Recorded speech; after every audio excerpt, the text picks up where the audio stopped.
ఆదికాండము చాప్టర్ 35 దేవుడు యాకోబుతో నీవు లేచి బేతేలునకు వెళ్ళి అక్కడ నివసించి నీ సహోదరుడైన ఏశావు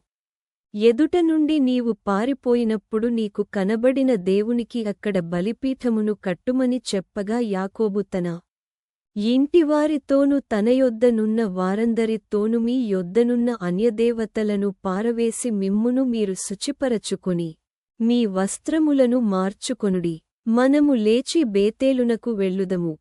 నా శ్రమ దినమున నాకుత్తరమిచ్చి నేను వెళ్ళిన మార్గమున నాకు తోడయుండిన దేవునికి బలిపీఠమును అక్కడ కట్టెదనని చెప్పెను వారు తమ యొద్దనున్న అన్యదేవతలన్నిటినీ తమ చెవులనున్న పోగులను యాకోబునకు అప్పగింపగా యాకోబు షెకెము దగ్గరనున్న మస్తకి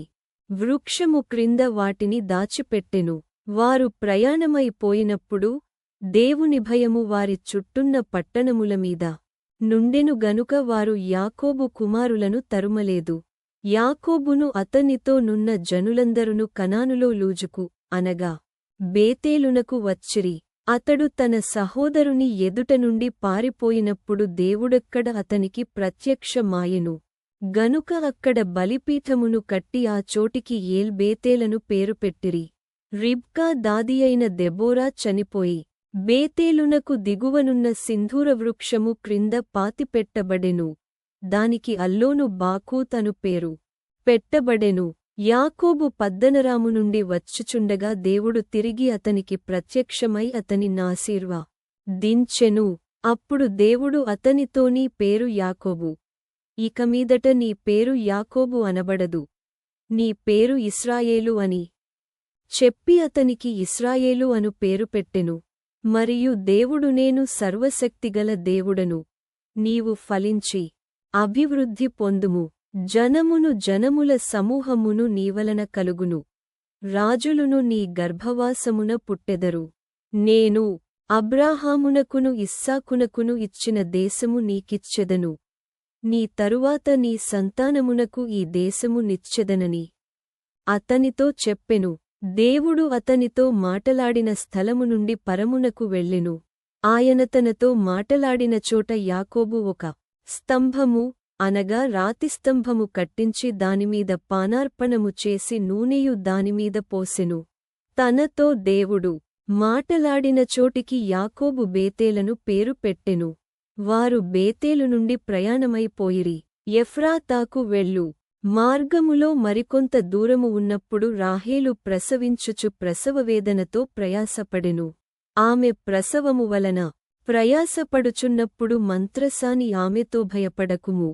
ఇదియు నీకు కుమారుడగునని చెప్పెను ఆమె మృతిబొందేను ప్రాణము పోవుచుండగా ఆమె అతని పేరు బెనోని అనెను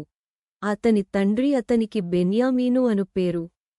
పెట్టెను అట్లు రాహేలు మృతిబొంది బేత్లెహేమను ఎఫ్రాతా మార్గమున పాతిపెట్టబడెను యాకోబు ఆమె సమాధిమీద ఒక స్తంభము కట్టించెను అది నేటివరకు రాహేలు సమాధి స్తంభము ఇశ్రాయేలు ప్రయాణమైపోయి మిగ్దల్ ఏదెరు కవతల తన గుడారము వేసెను ఇశ్రాయేలు ఆ దేశములో నివసించుచున్నప్పుడు రూబేను వెళ్లి తన తండ్రి ఉపపత్నియైన బిల్హాతో శయనించెను